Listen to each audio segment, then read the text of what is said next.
Հնատապանում հյուրընկալել եմ միջազգային եւ անվտանգության հարցերի հայկական ինստիտուտի փորձագետ, քաղաքագետ Դավիթ Ստեփանյանին։ Պարոն Ստեփանյան, շնորհակալ եմ հրավերն ընդունելու համար։ Բարև։ Վաղը սպասվում է Ռուսաստանի արտգործնախարարի այցը Հայաստան։ Եթե հղում անենք մեր խորհրդարանի ղեկավարին, ապա հարց է առաջանում, ինչ առաքելությամբ է Հայաստան գալու Հայաստանի դեմ հիբրիդային պատերազմ վարող երկրի արտգործնախարարը։ Նաև սոցցանցերում փորձագետներ որոշ վերլուծաբաների մոտ, այսպես ասած, Լավրով ֆլեշմոբ տեսա, պարզվում է նաև համացանցից դուրս է այդպիսի ֆլեշմոբ անցկացվել։ Ինձ հետաքրքիր է հանրության այն հատվածը, ինչու է ակնկալում, որ Լավրովը չպետք է գա Հայաստան, եթե Ռուսաստանի հետ փաստացի որևէ պայմանագիր խզված չէ, այսինքն հարաբերությունները խզումների մակարդակով չեն։ Դե հանրության այն հատվածը, որը հանդես է գալիս Լավրովի այցի դեմ, իշխանությունը չի ներկայացնում, սկսենք այդտեղից։ Դա անդիմությունն է, այսպես կոչված Հայաստանում այդպիսի բաժանումներ կան, արևմտամետ անդիմությունը, մեզ մոտ կա արևմտամետ անդիմություն, ռուսամետ անդիմություն, չգիտեմ ինչա մետ անդիմություն, ժամանակին ունենք քաղաքական գործիչ, որը ասում էր ես կենտրոնամետ անդիմություն եմ, եկեք նույնիսկ անունը չհիշատակենք, տեսեք, ինչու Լավրովը չպետք է գա Հայաստան։ Լավրովը այն երկրի արտգործնախարարն է, որը Հայաստանի մեր հայրենիքի մի մասը Թուրքի հետ կիսել է, Լեռնային Ղարաբաղը, 44 օրյա փայլուն օպերացիան, դա իմ բառերը չեն, Շոյգուի բառերն են, հետո երկրորդ փայլուն օպերացիան, որի սկիզբը դրվեց սեպտեմբերին Էրդողան-Պուտին հանդիպումից Սոչիում, որից հետո ադրբեջանական զորքերի շարժը սկսվեց դեպի Լեռնային Ղարաբաղ եւ արցախահայերը դարձան էթնիկ զտման զոհ։ Ես հիմա նենց բաներ եմ ասում, որ բոլորը դա գիտեն, ես չգիտեմ, դուք հարց եք տալիս, ես փորձում եմ պատասխանել, ինձ թվում է, այստեղ նույնիսկ հարցի տեղ չկա, որտեղ բոլորը դա գիտեն։ Այսինքն Ռուսաստանն այն երկիրն է, որը 94 թվականից սկսած, երբ որ այդ Եղակոմ զինադադարը կնքվեց, ինչ էր ասում Լևոն Տեր-Պետրոսյանին, Ռոբերտ Քոչարյանին, Սերժ Սարգսյանին, Նիկոլ Փաշինյանին չի ասել։ Ասում էր ստատուս քվոն երկար է տևելու։ Մեզ ստատուս քվոյը պետք Ղարաբաղի շուրջ, Լենին Աթաթյուրք երկրորդ պակտը չի լինելու, հանգիստ ապրեք, շարունակեք երկիրը թալանել, ինչ ուզում եք արեք Ղարաբաղում, բլինդաժներ մի կառուցեք, պաշտպանական գծեր եւ բնագծեր մի կառուցեք, մի ուժեղացրեք, բանակը պետք չի ուժեղացնել, 80-ականների զենքը շատ լավն է, մենք տերենք, սա մասին է չէ խոսքը, հետո մի պահ եղավ, երբ որ նրանք տես չեղան, եւ Արցախը մեր հայրենիքի մասը դարձավ ադրբեջանական, սա ինչպես է կոչվում, փողոցային ժարգոնով եթե խոսենք, սա կոչվում է քցել,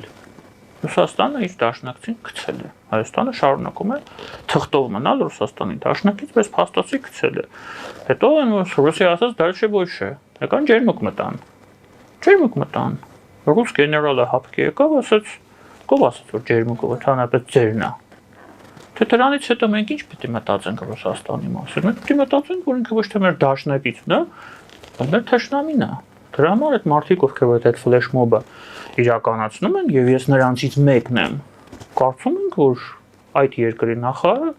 արտաքին գործերի նախարարը, Լավրովի պլանի հեղինակը, Լավրովը, չպետք է գա Հայաստան այն պարզ պատճառով, որ հենց հիմա իր թևատակում դրված է Լավրով 2 պլանը, ինչի մասին ես բազմիցս եմ խոսել։ Պայմանական ենք խոսում Լավրով 2-ը եւ այդ Լավրով 2-ը արդեն Հայաստանի մասնատման մասին է։ Լավրով 1-ում հիշատակված Զանգեզուրի միջանցքը ստիպված եմ Ալիևի հռետորաբանությունը օգտագործել, որը Ռուսաստանը կոչում է ՖՍԲ-ի վերահսկողության տակ ճանապարհ, դա Լավրով 2-ն է։ Լավրով 2-ն է արդեն հղումը գնում է դեպի Լավրով 2։ Եվ այդ Լավրով 2-ը Հայաստանի մասնատման մասին է։ Միջանցքից հետո լինելու է Սյունիքի սեցեսիա,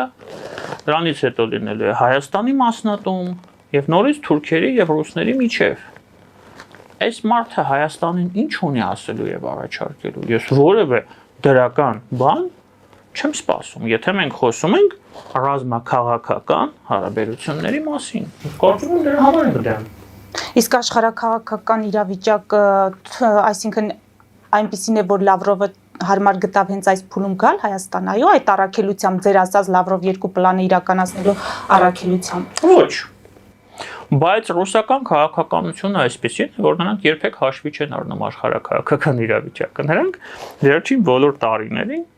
22-ից հետո, 22 սեպտեմբերից հետո, ագրեսիայից հետո շարունակում են մեզանից պահանջել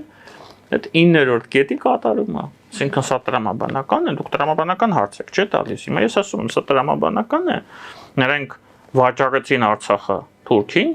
Լաչինի միջանցքը չկա, Արցախը չկա, Արցախում նույնիսկ հայեր չկան, ոչ մի բան չկա։ Այն ինչ որ գրվել է Չարաբաստիկ թղթի կտորի մեջ, որին ես սկզբունքորեն դեմ եմ եղել առաջին օրվանից։ Ես առաջին օրվանից պնդել եմ, որ սա մեզ համար պարտության փաստաթուղթ է, որևէ բան չի լինելու դրանից դրական։ Չկա ոչ մի բան, բայց իրենք տրամաբանական է, չէ՞ որ 9-րդն էլ պետք չի լինի, բայց իրենք ասում են, չէ, եկեք 9-րդը իրականացնենք։ Եվ ես ձեզ վստահեցնում եմ, բայց չէին գալիս։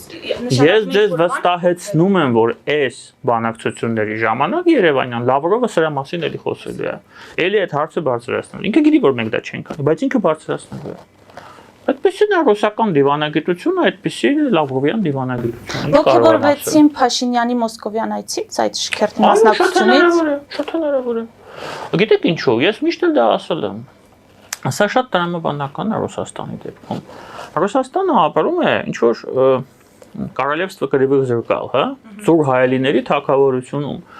Իրենց մոտ լրիվ այլ իրականություն է։ Իրենք այսպես են անցալում։ Եթե ինչ որ երկրի ղեկավար եկել է մայիսի 9-ին, իրենց հարգելով եւ մասնակցել է այդ միջոցառմանը, ուրեմն ինքը թույլ է։ Այդ փողոցային, հա, բանդիտների մտածելակերպը։ Եթե թույլ է, ուրեմն կարելի է սխմել։ Այդտես Ալիևը չեկավ։ Ալիևը ուրեմն ուժեղ է։ Ալիևը պետք է լավ խոսել, պետք է բարեհաճել, փորձել այնպես անել հաջողանալ։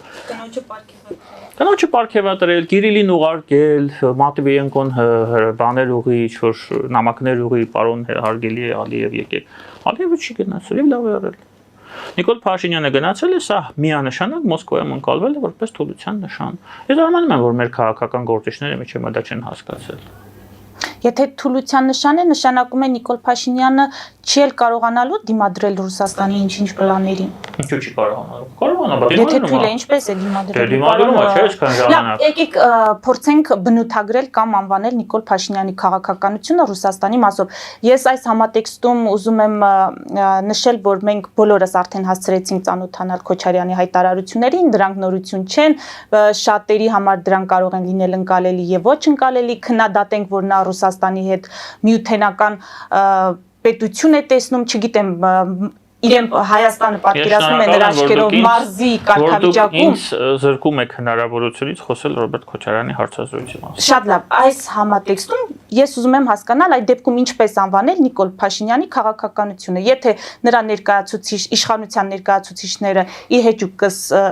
այդ հարաբերությունները մեղադրում են նրան, բայց ինչպես արդեն ասացի, Նիկոլ Փաշինյանը դա չի խանգարում գնալ։ Նիկոլ Փաշինյանը ձեր հարցին բացահայտ պատասխանում է բալանսավորված քաղաքականություն։ Դուք կանվանեք դա բալանսավորված քաղաքականություն։ Նիկոլ Փաշինյանի քաղաքականությունը։ Այո։ Դա բալանսավորված քաղաքականություն։ Իրականում սա է։ Նիկոլ Փաշինյանը սուտ չի խոսում։ Ինքը մի կողմից խորհրդարան օրենք է ընդունում, որ մենք պետք է գնանք Եվրամիություն եւ այդտեղ կանգ է առնում։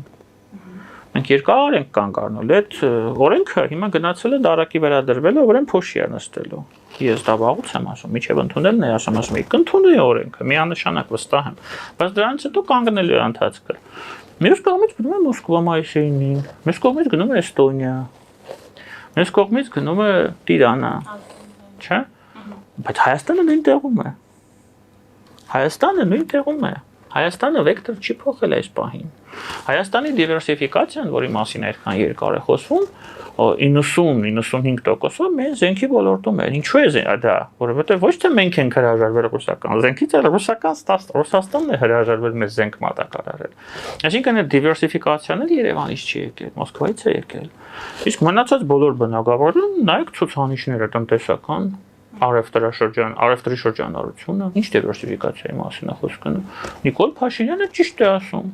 Մենք այս պահին վարում ենք բալանսավորված քաղաքականություն։ Ինչ է նշանակում Հայաստանի դեպքում, Նիկոլ Փաշինյանի դեպքում վարել բալանսավորված քաղաքականություն։ Դոփում ենք նույն տեղ։ Եկնանքը հասկանալի է, պարոն Սա է, Ստեփանյան։ չի խաղում, ճիշտ է ասում։ Սա նույն տեղում կանգնացանք։ Այնինչ պետք է անեին մարտահրավերները հաշվի առնելով այս ամբողջ։ Հաշվի առնելով, որ Ռուսաստանը նշանակել է Հայաստանին եւ հայ ժողովրդին թշնամի, իրենք են նշանակել մեզ թշնամի, գործել է մեր նկատմամբ թշնամաբար, այլևս որևէ դաշնակցային պարտավորվածություն կապված ռազմաքաղաքականի հետ չի իրականացնում, պետք է մեր անվտանգության մասին մտածենք։ Անվտանգությունը դա զենք գնել չի միայն։ Ես ողջունում եմ, որ զենք են գնում, բայց եթե դու ուզում ես քո անվտանգությունը ապահովել, դու պետք է ոչ միայն զենք գնես, այդ քո զինված ուժերը բարեփոխես, ինչը ակնհայտ կերպով չի իրականանում կամ իրականանում է կիսատ պարատ։ Եվ ամենակարևորը երկրորդ կոմպոնենտը՝ պայմանական 50-50 ներքին կարողություն եւ արտաքին։ Արտաքինը դա մեր ռազմաքաղաքական հարաբերություններն են եւ դաշնակցային հարաբերություններն են մեր պոտենցիալ դաշնակիցների հետ։ Այս պահին մենք ունենք մեր պոտենցիալ դաշնակիցներ, մենք չունենք ռեալ դաշնակիցներ, դաշնակցային հարաբերություններ ոչ մեկ էլ չունենք։ Մենք Ռուսաստանի հետ ունենք թղթի վրա, որ դաշնակից չենք։ Այսինքն այդ ուղղությամբ աշխատանք չի տարվում։ Չի տարվում, որովհետև նախընտրական տրամաբանության մեջ են, հա, ներքին խնդիրներով են զբաղված, ինչ տպավորություն ունեք, նաև այդ անվստահություն հայտնելու նախաձեռնությանը կխնդրեմ անդրադառնալ, տարբեր գնահատականներ հնչեցին, որ սա խեղկատակություն է, անլուրջ է, որովհետև չի հաջողելու ի սկզբանե տապալվելու այդ նախաձեռնությունը։ Լավ, ինչպես հասնել փոփոխությունների եւ նախաձեռնությունը ինչու չի հաջողելու։ Դուք բարձրացրեցիք 3 հարց, երկուսը գլոբալ եւ մեկը երրորդական, չորրորդական։ Տեսեք, impeachment-ի մասն է խոսքը։ Սկսենք առաջինից, ինչու չեն անում։ Չեն անում, որովհետև այո, առաջինը իրենց համար ամենակարևոր բանը դա իշխանություն պահելն է։ Եթե իշխանություն պահելու համար դու պետք է անես այնպես, որ Մուրատը շատ չբարկանա, Մոսկվայում Պուտինը շատ չբարկանա, ուրեմն դու պետք է գնաս Մոսկվա։ Ուրեմն դու պետք է կտրուկ քայլեր դեպի արևմուտք չանես։ Ուրեմն դու չպետք է հայտ ներկայացնես Հայաստանի Եվրամիության անդամակցության, երբ որ քեզ հստակ Բրյուսելից ասում են, հայտ չկա։ Ներկայացրեք այդ հայտը մենք դիտարկենք։ Եվ ես չեմ կարծում, որ կմերժեն։ Դու նստում ես Երևանում, ասում ես մեզ հրավեր չեն ուղարկում։ Դե ոնց պետք է ուղարկեն հրավեր։ Հրավեր ոչ մեկին չեն ուղարկում։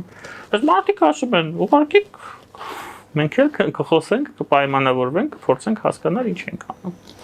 Այսինքն սա հասկացանք այս առաջի քայլը։ Երկրորդը impeachment-ը։ Դե իհարկե անլուրջ գործընթաց էր սա ի սկզբանե,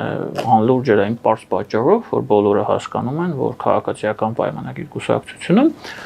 ինքնասպաններ չկան, քաղաքական ինքնասպաններ չկան։ Եվ հիմա ինչ էլ պարոնեք Քոչարյանը, Սերժ Սարգսյանը կամ միգուցե Էդմոն Մարուկյանը չկայացած վարչապետի տեխնացու իրենց խոստանան, իրենց ոսկե սարեր են խոստանալու, եթե նրանք կան եւ քվեարկեն impeachment-ի օգտին։ Նրանք հասկանում են, որ այդ խոստումները լավագույն դեպքում չեն կատարվելու, իսկ վատագույն դեպքում իշխանապողությունից հետո բացվելու են քրեական գործեր, եւ այդ քրեական գործերը այնպեսի ընթացք չեն ունենալու, որոնք ունեն հիմա, որի ընթացքը հիմա ունեն, հա, Քոչարյանի կամ Սերժ Սարգսյանի կամ այլոց նկատմամբ։ Շատ ավելի արագ է լինելու ամեն ինչ։ Դրանք քաղաքական հետապնդում։ Ուրեմն նրանք ինքնասպանություն չեն անելու եւ դա չեն անելու, իբրև չեն անելու։ Բա իմաստը ո՞րն է impeachment-ի օրակարգը բերել խորհրդարան։ Հիմա պարոնայք Աղազարյանի եւ Ասլանյանի միջոցով դա հնարավոր է դառնում։ Այդ ձայները, երկու ձայնը պակասում են, այո, կարող են մտցնել խորհրդարան, բայց հետո։ Այսինքն հետո դա տապալվելու է, ճիշտ է։ Եթե տապալվելու է, պատիվ ունեմից ասել են, որ թեկնածուն անընդունելի է տեսնում եք, վարչապետը։ ես նույնիսկ չգիտեի դա։ Ես նույնիսկ դա չգիտեի, ինձ դա հետաքրքիր չէր ընդհանրապես։ Տեսեք, եթե տապալվելու է, բա այդ մարդիկ, ովքեր որ նախաձեռնել են այդ գործընթացը, ինչպեսի երեսով պետք է խորհրդարանում նայեն նույն ԿՊ-ի գոլեգաների, հա, գործընկերների երեսով, նորմալ է, չէ՞։ Ձեր կողմից հիշատակված Քոչարյանը երեք ասեց, չէ՞։ Ես ռացիոնալ մտածելակերպ ունեցող մարդ եմ։ Ես դա չեմ անելու։ Ամեն ինչ պարզ է։ Սա կարող է իշխանական նախաձեռնություն լինել, այսպես ասենք։ Թե դա դավադրություն կարելի համարել, պարոն Ստեփանյան։ Չէ, իշխանությունը, գիտեք, իշխանությունը այս գործընթացի հետ որևէ կապ չունի։ Ընդհանրապես ոչ նախաձեռնել են, ոչ փորձել են անել այնպես, որպեսզի նախաձեռնողները նախաձեռնեն։ Իրենց դա ուղղակի պետք չի։ Իրենք sense կողքից ուղղակի հետևում են այս գործընթացին։ Իսկ այս գործընթացը այդ անդիմադիր զանգվածի ներսում է, Ես 3 հնարավորություն եմ ունեցել դա որակել եւ նորից կորակեմ։ Սա ոչնչացնելու փորձ է։ Փչացնելու փորձ է։ Այս գործընթացով Սերժ Սարգսյանի շրջապատը եւ Սերժ Սարգսյանը փորձում են փչացնել Ռոբերտ Քոչարյանին եւ Ռոբերտ Քոչարյանի շուրջ հավաքված ուժերին։ Ռոբերտ Քոչարյանը չի գնում այդ ամենին, որ չփչանա։ Էդմոն Մարուկյանը փորձում է այդ գործընթացով փչացնել բոլորին, եւ Սերժ Սարգսյանին, եւ Ռոբերտ Քոչ, այսինքն սա ներ ընդդիմադիր, եթե կարելի է կներեք արտահայտության համար, ներ ընդդիմադիր պայքար է։ Տիտղոսային ընդդիմություն դառնալու համար։ Ինչու ոչ, Էդմոն Մարուկյանը ինչու չպետք է փորձի։ Եթե նրան հաջողվում է հիմա փչի, տեսեք ինչ է ասելու, ասում է տեսեք։ Այդպես էլ հայտարարեց 3 հայտարարեց, որ գնդակ ընդդիմադիրների դաշտում է, եթե իսկապես փոփոխություն են ուզում, թող ստորագրեն։ Այս պահից սկսած պարոն Մարուկյանը սկսելու է նախընտրական կամպանիան։ Եվ նախընտրական կամպանիան փորձելու է սկսել Ռոբերտ Քոչարյանի եւ Սերժ Սարգսյանի թմերի ոսկորների վրա։ Սա է իրականությունը։ Սա Տիտղոսային ընդդիմություն դառնալու համար, այդ տիտղոսի համար պայքար է, որը գնում է տվյալ պահին 3 ուժերի միջև, ես չեմ բացառում, նորից էլի մարդիկ են ավելանալու։ Եվ երևի թե պայքար Ռուսաստանից եկող ռեսուրսների համար, որովհետև այս մարդիկ, որոնք բոլորը կամ մուլտիմիլիոներներ են, կամ դոլարային միլիարդատերեր են, չեն պարոն Քոչարյան ասում, տեսեք, ես 4 միլիարդ չունեմ, որ մի քանի 100 միլիոն ունեմ կամ չգիտեմ ինչ ունեմ, ասենք չգիտեմ Հայաստանում մարդու, որը կարող է այդքան գումար աշխատել, որքան էլ լավ ինստիտուտներ սովորեր, պարոն Քոչարյանի որդիների նման կամ չգիտեմ։ Մի խոսքով լավ, դա էլ դնենք մի կողմ, իրենք իրենց գումարները չեն ծախսելու։ Իրենք չեն գնալու այդ քայլին նախընտրականի ժամանակ։ Իրենք փորձելու են Ռուսաստանից ստանալ գումարներ։ Պայքարը ընդդիմության տեղի համար է, ես ճիշտ հասկացա, այսինքն նրանք ցանկություն չունեն վերադարձնել իշխանություն, թե պարզապես այս պահին ցածր են գնահատում հնարավորությունը եւ գոնե բավարարվում են ընդդիմության տեղերով։ Այդ մարդիկ իրենց կյանքում ունեն երկու իմաստ այս պահին։ Թիվ 1 իմաստը դա գողացածը պահելն է, չտալը, պետությանը չվերադարձնելը ժողովրդին, դա է առաջինը։ Եվ երկրորդը իշխանության գալն է, ինչի նպատակով։ Նորից գողոնը պահելը, որպեսզի հետ չվերադարձնես եւ նորից թալանելու։ Սա է։ Այս ամբողջ քաղաքականություն, հայրենասիրություն, փրկիչներ, Տավուշով Արցախ, չգիտեմ, Դադիվանքով, չգիտեմ ինչ, էսա։ Կոնցեպտը սա է։ Հիմա իհարկե, եթե նրանք հնարավորություն ունենան Նիկոլ Փաշինյանից ազատվելու եւ իշխանությունը վերցնելու, միանգամից դա կանեն։ Դա իրենց նպատակն է, բայց դա պլան մաքսիմումն է։ Այս պահին ընտրությունների միջոցով դա գրեթե անհնար է։ Գրեթե անհնար, բայց չի բացառվում։ Եվ երկրորդը, եթե դա անհնար է, ուրեմն նրանք պետք է պլան մինիմումը իրականացնեն, նորից հայտնվեն խորհրդարանում, տիտղոսային ընդդիմություն դառնան եւ գողոնը շարունակեն պահել իրենց ձեռքում։ Պարոն Քոչարյանը տասնյակ միլիոն դոլարներ է ծախսում դատապաշտպանների վրա, որպեսզի ասած չէ, երեք ասած ինձ ասացին տուր մի մասը եւ գործը փակենք, ասած չեմ տա։ Ոնց կարա տա։ Ոնց կարա մարդը թալանածը տա, չի կարա տա, սա հոգեբանություն է։ Ինքը իր ոդկա կկտրի, բայց չի տա։ Դե սա մեր քաղաքականություն, այդ քաղաքականության շրջանակներում կներեք, որ ասում են քաղաքականություն, սա է կատարվում, ուրիշ բան չկա։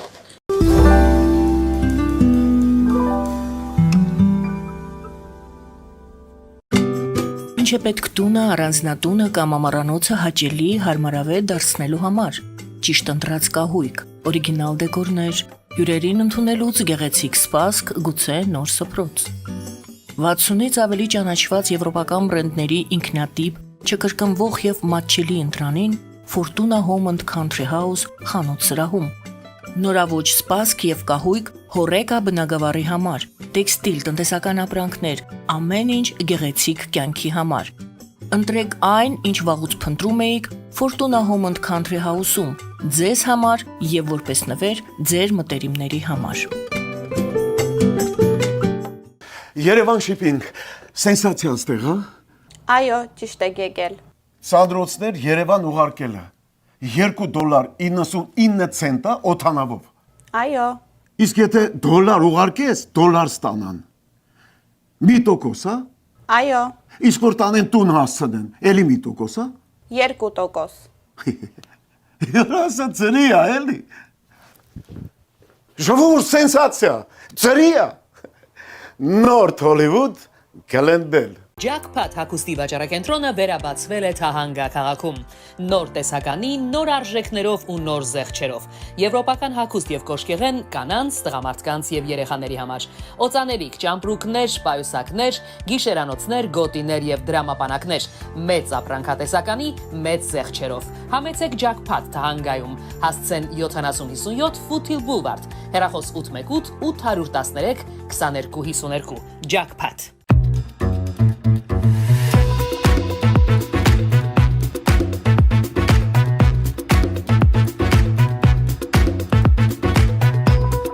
Արարատ ռեստորան, ընտանեկան եւ ընկերական ժամանցի լավագույն հասցե, սիրված արտիստներ, հյուրընկալ մթնոլորտ, հարուստ ճաշացան, անմահական խորտիկներ, Արարատ ռեստորան, հասցեն անփոփոխ, սիրով սպասում ենք ձեզ։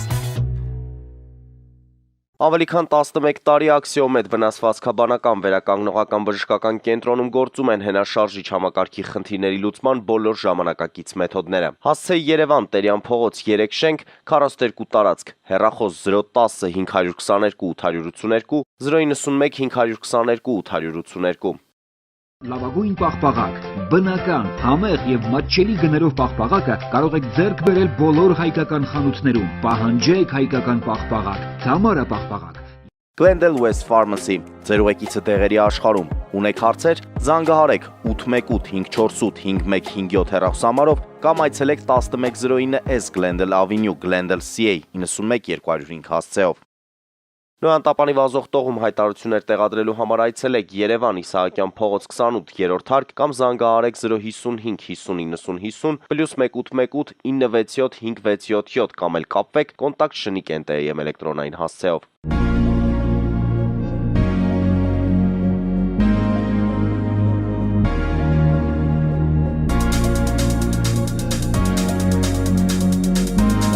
Տպագրեք ձեր գիրքը Նոյան տապան տպագրատանը, ինչպես նաև թերթեր, ամսագրեր, բուկլետներ եւ այլն։ Հասցեն քաղաք Երևան, Իսահակյան 28 առաջին հարկ։ Հեռախոս Հայաստանից +374 55 50 90 52, ԱՄՆ-ից 818 967 5677։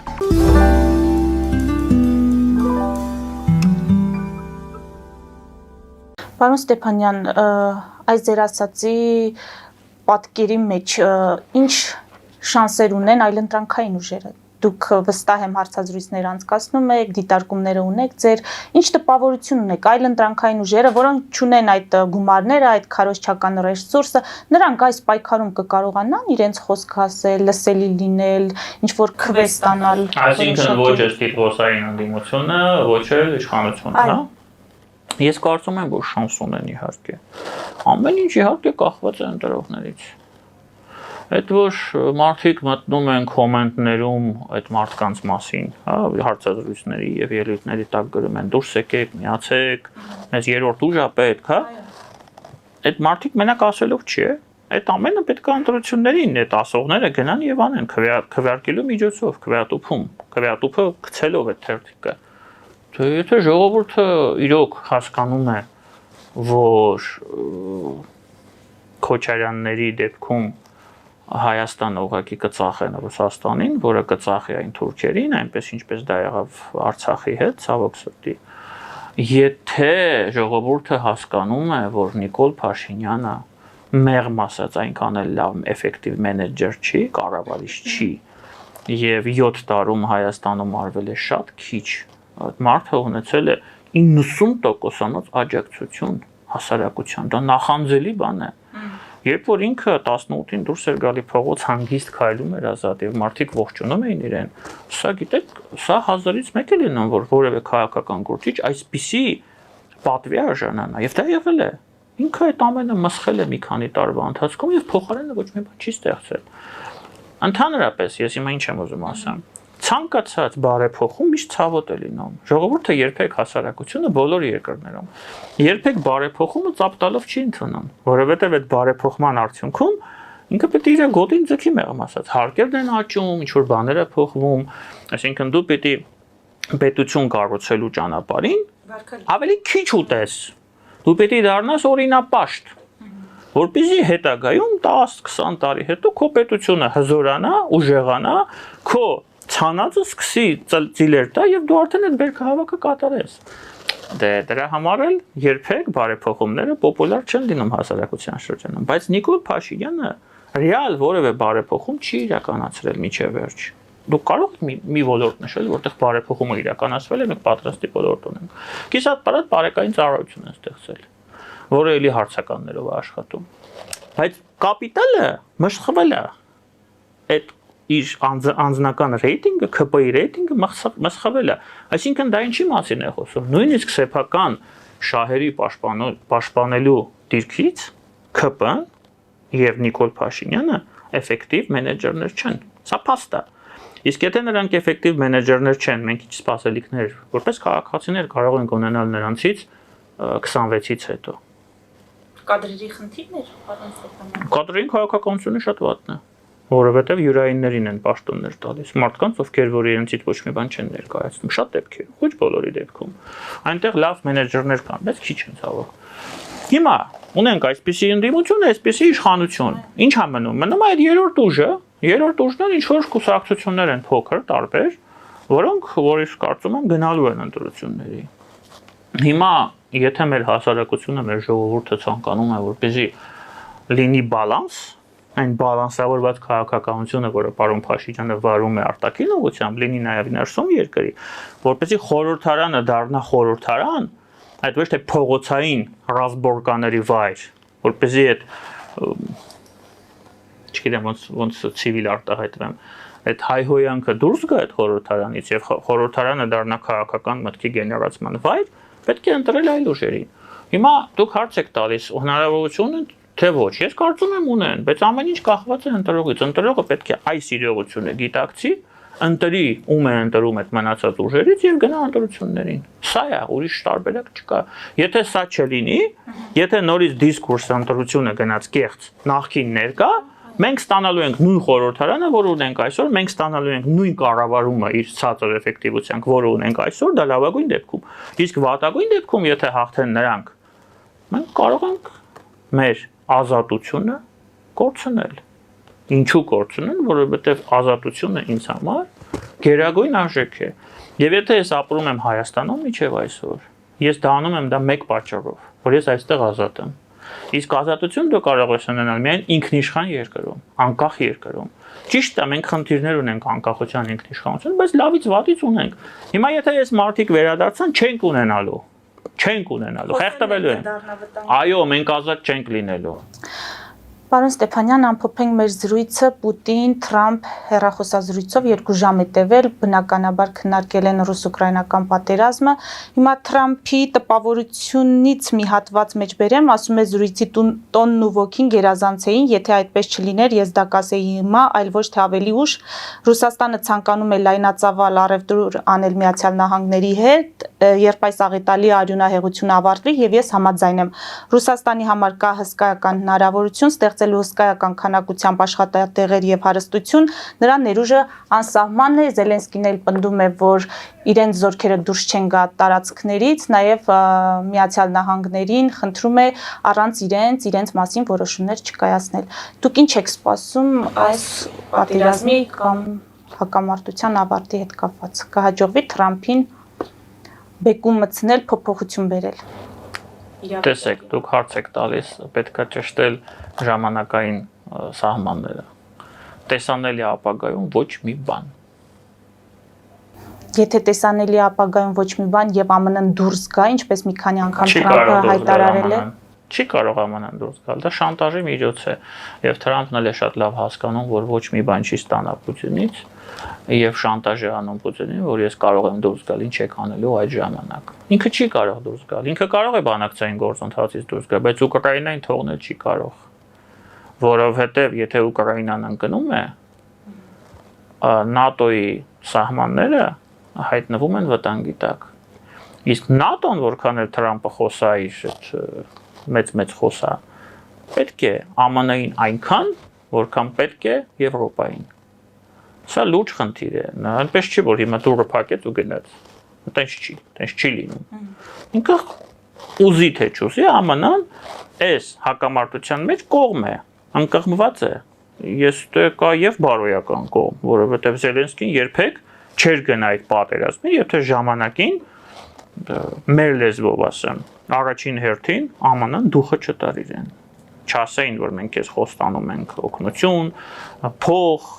զենք, հա, եւ այլն, եւ այլն, եւ այլն։ Նա որքանով է բարոյական այս պահին, բարոյականությունը քաղաքական կատեգորիա չէ, լավ է դնենք մի կողմ, բայց շահերի տեսանկյունից պատկերացնում եք ինչ է լինելու, եթե վաղը Ուկրաինան անկավ եւ ռուսական զորքերը հայտնվեցին օրինակ Լեհաստանի սահմաններին։ Ինչ է լինելու այդ ժամանակ։ Մերձ Բալթյան հանրապետությունների սահմաններին են, ՆԱՏՕ-ի անդամներ են, դա ԱՄՆ-ի դաշնակիցներն են, ԱՄՆ-ն չի կարող այդպես հեշտ ու հանգիստ բոլորին գցել։ Չի կարող, որքան էլ ուզենա։ Իսկ սպասումներ ես չունեմ։ Պարզ է, որ մի օր ես միշտ դա ասում եմ, այդ պատերազմը մի օր կանգնելու է, բայց կանգնելու է ոչ թե դրա համար, որ դա ցանկանում է Թրամփը։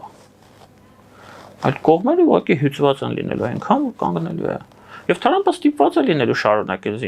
զինատեսակներ մատակը։ Թրամփի օրոք է կանգնելու։ Թե դա էլ դեր։ Թրամփի օրոք կարող է կանգնել, դե այդքան չեն ձգի, ես չեմ կարծում, որ դա 3.5 տարի պատերազմը կշարունակվի, չեն կարող, այդքան չի կարա տևի։ Որքան էլ Պուտինը եւ նրա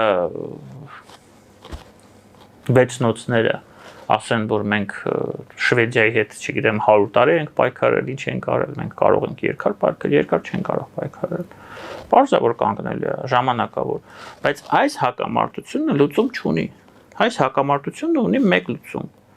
Ռուսաստանը պետք է զորքերը հավաքի եւ Ուկրաինայի տարածքից դուրս գա, եւ դա մի օր լինելու է։ Չեմ կարող ասել երբ, բայց լինելու է։ Ուրիշ լուծում չկա։ Չի կարող Ռուսաստանը մարսել դա։ Ուրիշ լուծում։ Եթե անգամ շահավետ գործար կառաջարկի Թրամփը։ Շահավետ գործարք։ Առևտուրը, ինչպես Թրամփն է ասում, հաջող իրականացնի։ Թրամփը կարող է հաջող առևտուր իրականացնել, բայց դա չի բերելու պաշտոնական կարգավորման։ Երբևիցե որևէ Ուկրաինայի նախագահ չի ստորագրել, իր ստորագրությունը չի դնի այն փաստաթղթի տակ, որով Ուկրաինայի տարածքային ամբողջականությունը դրվում է կասկածի տակ, եւ դա նորմալ է։ Երբևիցե Եվրամիությունը դա չի ընդունի։ Ուկրաինական ժողովուրդը Ուկրաինան դա չի ընդունի։ Սա ինչ է նշանակում։ Նշանակում որ կոնֆլիկտը այդ լուծումը չունի։ Թրամփը իրեն դրել ինչ որ շախմատի խաղացողի տեղ ու ինչ որ sense ֆիգուրաները շարժում այս կողմ, շարժում այն կողմ, ինչ որ փորձեր է անում, դա չի ստացվելու։ Հիմա ինքը հասկացել է, որ Պուտինի հետ ուղղակի եղել է զրույց, լավ տոնով միգուցե, բայց այդ զրույցը չունի փաստացի արդյունք չունի։ Եվ մենք կհամոզվենք դրանով։ Եթե հիմա լուրջ ինչ որ փաստաթղթեր չստորագրվեն, իսկ դա չի լինելու, ես վստահ եմ, մոտ ժամանակում, մի շաբաթվա մեջ, 10 օրվա մեջ մենք հասկանալու ենք, որ սա եղել է հերթական փուչ խոսակցությունը։ Իսկ Թրամփը փորձում է դա վաճառել բոլորին, որպես ինչ-որ մեծ արդյունք, լուրջ արդյունք։ Տեսեք, ես Պուտինի հետ խոսեցի, մենք պայմանավոր, ինչ են պայմանավորվել, ոչ մի բան։ Եվրամիությունը նոր սանկցիաներ է, պատժամիջոցներ է սահմանում Ռուսաստանի նկատմամբ։ Եվ ես դες վստահեցնում եմ, որ ԱՄՆ-ն էլ է դա անելու, դա ժամանակի խնդիր է։ Նոր պատժամիջոցներ Ռուսաստանի նկատմամբ լինելու են։ Եվ ԱՄՆ-ն ստիպված է լինելու Ուկրաինային զենք մատակարարել։ Ստիպված է լինելու։ Ուզի Թրամփը թե չուզի։ Շնորհակալ եմ։ Մեծ դիտողներին հիշեցնեմ, որ զրուցում էի միջազգային եւ անվտանգության հարցերի հայկական ինստիտուտի փորձագետ, քաղաքագետ Դավիթ Ստեփանյանի հետ։ Մեր ուղիղ եթերները կարող եք դիտել Patreon-ում, նաեւ այդ հարթակում աջակցել մեզ էկրանին երևացող QR կոդով։